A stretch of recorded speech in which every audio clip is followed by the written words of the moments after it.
mariner del cel. Jo Tri, jo Júlia, una manera apassionant de conèixer l'antiga Roma. Per aquest Sant Jordi m'agradaria regalar el llibre Their Eyes Were Watching God, de l'autora nord-americana Zora Neale Hurston, tot un referent a la literatura afroamericana. Jo us recomano La xica de nieve de Javier Castillo perquè és un llibre ple d'emoció i intriga que no voldreu deixar de llegir. Enguany per Sant Jordi jo regalaré Comer carne de cielo, perquè vaig disfrutar quan ho van regalar a mi. Jo, per aquest Sant Jordi, us vull recomanar Atrapats al gel, un llibre que ens parla de les aventures d'Ernest Shackleton, un dels primers exploradors que es van adentrar en el continent de l'Antàrtida. Dificultats, superació, patiment i aconseguir un objectiu és el que hi trobareu. Trobo que sempre és una molt bona lectura i encara més per aquests dies tan estrès. Espero que ho disfruteu. Bon dia, avui és Sant Jordi, dia del llibre, i jo vos recomano la lectura d'aquest llibre de Ángel Escaso, Las Olvidadas. Las Olvidadas és una història de dones creadores, però de dones creadores arraconades i oblidades per la història de l'art. Recomano la lectura a tothom, però molt especialment a les meves alumnes i també als meus alumnes que fan història de l'art. Vinga, bona lectura per l'estiu. Jo soc d'ebook i la novel·la que vos recomano per aquest confinament és Les filles del capità, de Maria Dueñas.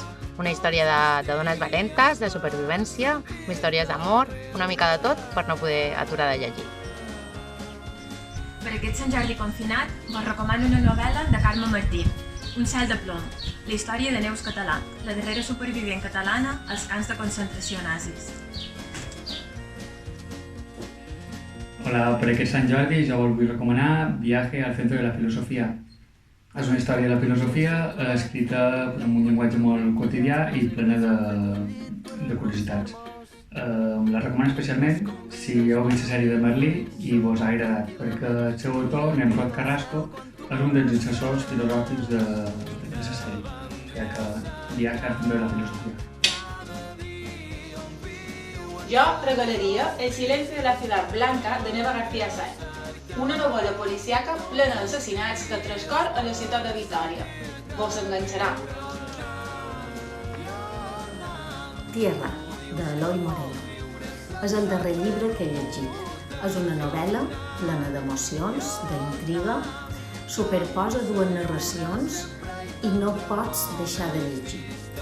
A més, és molt interessant la crítica que fa de la nostra societat actual, de com els mitjans de comunicació ens influeixen i proliferen aquests programes realities que tant agraden als joves. Vos ho recomano. El nostre llibre preferit que vos recomanem per aquest confinament és Física quàntica d'en Carlos Pazos, i és una sèrie de contes infantils que xerren sobre temes de ciència. I aquest és el nostre preferit. Ara sí, de física quàntica. Ara. Adeu!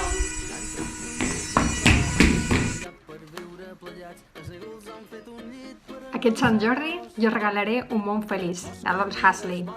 Es va escriure en 1932, però ara és més actual que mai, perquè els avenços de la ciència ens fan pensar que tot el que compta és possible.